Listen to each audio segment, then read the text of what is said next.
Hoje nós vamos conversar sobre os sinais comumente observados em uma paz, em uma pessoa altamente sensível e também o que isso significa na vida cotidiana, outras condições que podem ser confundidas com a alta sensibilidade. E se você ainda não me conhece, meu nome é Lígia Pereira, eu compartilho conteúdo na internet sobre altas habilidades e outras condições que tornam cada um de nós singular. E aqui nós não falamos apenas sobre problemas, pelo contrário, o objetivo é elevar o seu nível de autoconhecimento e facilitar também o cultivo de recursos adaptativos para a sua vida. Então, se você quiser participar dessa comunidade espectral, basta se inscrever no YouTube ou no Instagram. E agora vamos lá, direto ao ponto, as PAS, as pessoas altamente sensíveis. E quais são esses sinais que podem nos levar a pensar que uma pessoa é uma PAS, uma pessoa altamente sensível? E o que isso significa? Bem, a pessoa altamente sensível tende a ser aquela que observa as sutilezas do seu ambiente, coisas que os outros não percebem. Elas tendem a ser também profundamente afetadas pelas emoções, pelos humores, pelos afetos de quem está ao seu redor. Num ambiente barulhento, também muito agitado, talvez elas sintam a necessidade de se retirar para ter alívio dessa estimulação, então se sintam muito sobrecarregadas.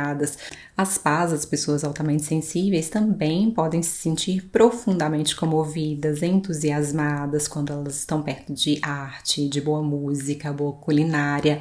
Por outro lado, talvez elas se sintam muito perturbadas também se os outros a apressam ou se o ambiente é muito confuso, caótico. Quando outras pessoas estão desconfortáveis em um ambiente, por exemplo, se tem luz batendo no rosto de alguém ou se ela percebe que o outro está com frio por causa do ar-condicionado, talvez a pessoa altamente sensível vai entrar em sintonia com os outros e buscar recursos para deixá-los confortáveis. Então, costumam ser excelentes anfitriões, costumam ser realmente muito solícitos quando estão no ambiente, vão reduzir a música, baixar as luzes, deixar o ambiente confortável, tanto em relação aos estímulos quanto em relação à estética também. Ou seja, as PAS podem ter excelente teoria da mente e também cognição social preservada quando é só a alta sensibilidade.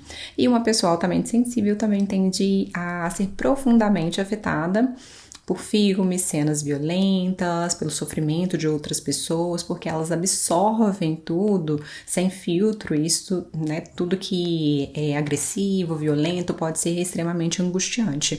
Eu, por exemplo, quando assisti ao filme Albergue, eu fiquei muito afetada e até hoje eu sonho com aquelas cenas. Então, as pessoas muito sensíveis podem não ter filtros, barreiras para se defender e talvez elas precisem restringir esse tipo de conteúdo, porque da mesma forma que elas ficam muito comovidas com a arte, elas podem ficar muito comovidas, muito afetadas e às vezes angustiadas, drenadas quando estão em contato com cenas muito dramáticas, agressivas e violentas. Por isso, às vezes existe uma interpretação equivocada de que a pessoa sensível é mais vulnerável, de que a pessoa sensível é muito fraca. E quando se trata de uma criança, é bastante comum que os pais, os professores, às vezes até outros profissionais como psicólogos, compreendam a sensibilidade como timidez ou então como neuroticismo aumentado, como baixa resiliência. Então, se você se identifica com essas características, é importante se conhecer, saber o que isso significa e também como se apropriar dessas características. E o mais importante é começar dizendo que a sensibilidade aumentada, então, não é necessariamente um transtorno. E sim, muitas pessoas sensíveis vão apresentar alterações clinicamente significativas da integração sensorial, uma desintegração sensorial, e vão precisar de um tratamento com um terapeuta ocupacional, por exemplo, para fazer a integração sensorial, para se tornarem mais resilientes em relação aos estímulos externos. Parte das pessoas autistas também apresenta a hiperreatividade aos estímulos sensoriais Isso como manifestação do critério B, que descreve justamente os comportamentos repetitivos e restritivos no autismo, ou seja, nesse caso, a pessoa autista também pode ter prejuízos clinicamente significativos por ser muito sensível aos sons, aos sabores, às texturas, aos cheiros, à luminosidade, por exemplo, à temperatura, e não necessariamente ela vai receber um outro diagnóstico de desintegração sensorial. Às vezes tudo isso é justificado apenas pelo autismo. Precisa saber a frequência e intensidade desses sintomas, dessas queixas. E quando nós estamos falando de altas habilidades e superdotação, lembrando que altas habilidades e superdotação não se configuram como um transtorno mental, mas sim, as pessoas que têm altas habilidades podem ter uma maior capacidade de captar os estímulos sensoriais, de integrar esses estímulos de maneira criativa, por isso talvez elas produzam mais arte, e mesmo se for uma área mais lógica, talvez elas tenham mais ideias e mais capacidade para resolver problemas, e isso significa que, além de sensíveis, elas tendem a ser mais perceptivas e mais hábeis quando se trata tanto de resolução de problemas quanto da criatividade em geral na vida. Mas talvez elas também se sintam muito sobrecarregadas em ambientes feios, barulhentos ou caóticos, sobretudo quando elas não têm controle sobre os estímulos. E, aliás, esse é um dos motivos principais de confusão entre as altas habilidades e o autismo, porque se a pessoa for superdotada, se ela tiver um senso estético muito apurado e se ela estiver num trabalho muito técnico ou monótono, num ambiente fechado, como uma usina ou um laboratório muito monocromático, ela pode chegar até a adoecer, perder a motivação social e acabar deixando de cultivar as habilidades sociais. E por isso é importante avaliar não apenas o momento presente, mas toda a cronologia dessas queixas, porque talvez não seja autismo, mas a pessoa realmente esteja naquele momento com baixa habilidade social. Então é necessário distinguir. Bem, mas voltando aqui ao nosso conceito de paz das pessoas altamente sensíveis, basicamente, essa é uma característica neutra que ocorre em cerca de 15 a 20% da população, segundo a doutora Elaine Aron, que escreveu este livro. Aqui já está traduzido, tem um tempo para o português. Pessoas altamente sensíveis é um livro que vale a pena ser lido se você se identifica com essas características. Então, novamente, não é um transtorno a princípio, é uma característica que cerca de 15 a 20% da população pode apresentar. Mas as causas não estão relacionadas a algo patológico, e sim a variações naturais do sistema nervoso central. Variações no cerebelo, no tálamo, na amígdala, no córtex pré-frontal, por exemplo, e de maneira resumida, os três principais pontos, as três principais características neurológicas das PAS, das pessoas altamente sensíveis, são, em primeiro lugar, a profundidade de processamento. Isso significa que talvez você consiga absorver mais informações e a sua tendência, a sua característica de processamento neurológico seja por vias mais longas, digamos assim. O que pode ser ótimo para desenvolver projetos com prazos mais estendidos, projetos a longo prazo, mas também pode significar muito estresse e sobrecarga quando a vida exige pressa. Por exemplo, a pessoa pode se sentir muito feliz e criativa, à vontade, se ela trabalha em um escritório pequeno, em um ateliê com poucas pessoas, mas talvez ela entre em burnout se ela estiver em um cargo de direção. Então, muitas pessoas não compreendem por que elas adoecem depois de uma promoção. Elas não entendem por que a vida parece ter melhorado e elas se sentem mal, se sentem sobrecarregadas. A segunda característica é a empatia, que também é uma qualidade, é maravilhosa se estiver na medida certa.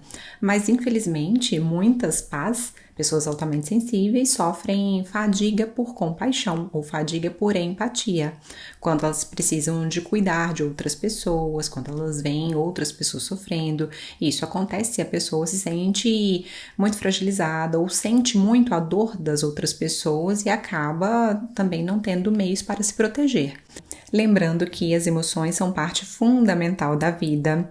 Todas elas devem ser respeitadas porque cada uma das emoções traz mensagens importantíssimas, mas sem saber ler essas mensagens, que possivelmente são para saber estabelecer seus limites ou para buscar ajuda, para descansar um pouco, sem saber reconhecer essas mensagens que as emoções trazem, a pessoa altamente sensível pode deixar que a sobrecarga se prolongue demais sem pensar em cuidar de si mesma. E por isso a exaustão costuma ser a queixa mais frequente entre as PAs, entre as pessoas altamente sensíveis. Ou seja, essa capacidade de se conectar com as outras pessoas, de fazer vínculos profundos, de ter conexões reais, pode ser uma grande virtude, pode ser realmente um superpoder, especialmente se você é uma pessoa criativa ou se você é um terapeuta.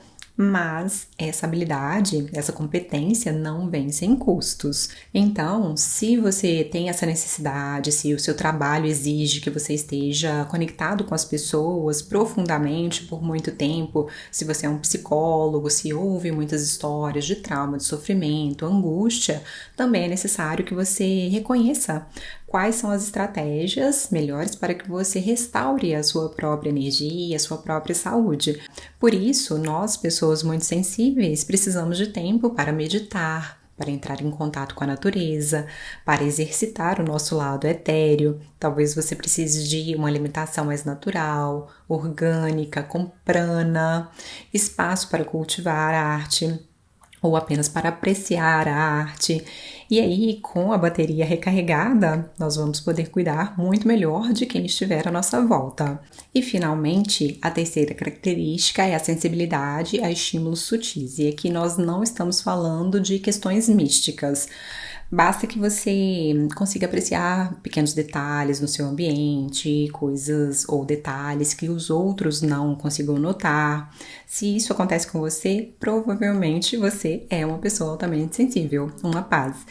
E isso é maravilhoso quando essas informações que você capta do mundo, que você percebe, que você sente, tornam a sua vida mais rica, mais alegre, mais leve, mais feliz, mais agradável.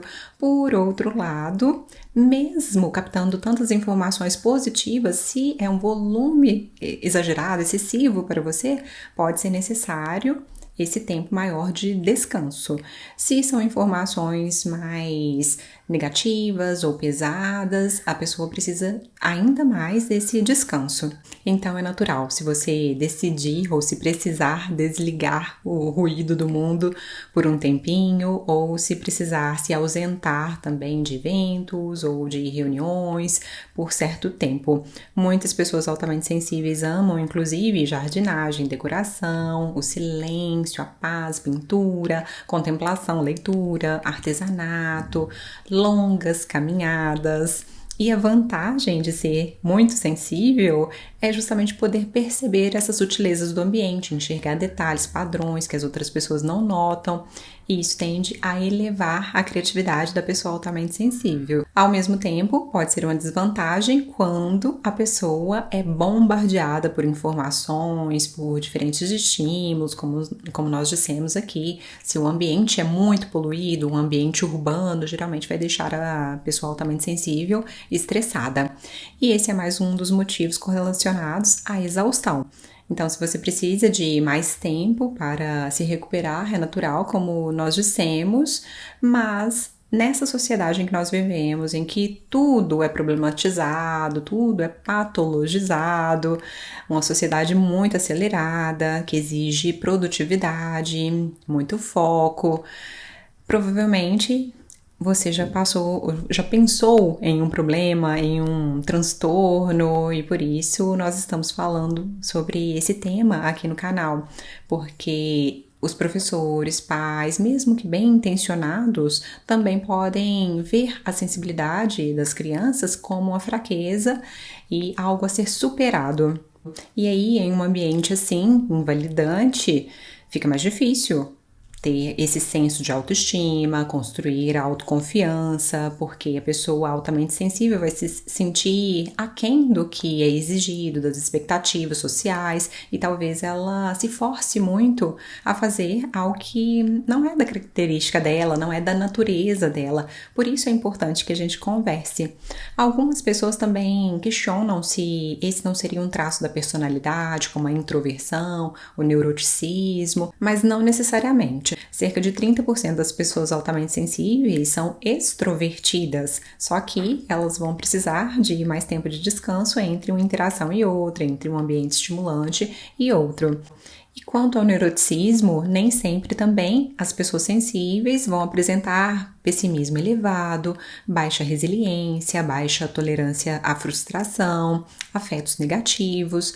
Na verdade, não existe um padrão. As pessoas sensíveis podem ter personalidades completamente distintas, também é um espectro, a alta sensibilidade aparece em toda a população. E pensando aqui novamente no autismo, também existem distinções claras. Porque sim, muitas pessoas autistas vão apresentar essas características de maior sensibilidade, mas além da maior sensibilidade ou reatividade aos estímulos sensoriais, o diagnóstico de TEA exige a presença precoce de dificuldade na interação social e na comunicação social, na cognição social. Ou seja, o autismo não se resume à maior sensibilidade. E agora, por favor, conte aqui nos comentários se você é uma pessoa altamente sensível, o que você já refletiu sobre esse assunto. Aproveite para curtir o vídeo, se inscrever no canal para que você receba todos os próximos conteúdos e converse com a gente aqui na comunidade. Grande abraço e até breve. Tchau, tchau!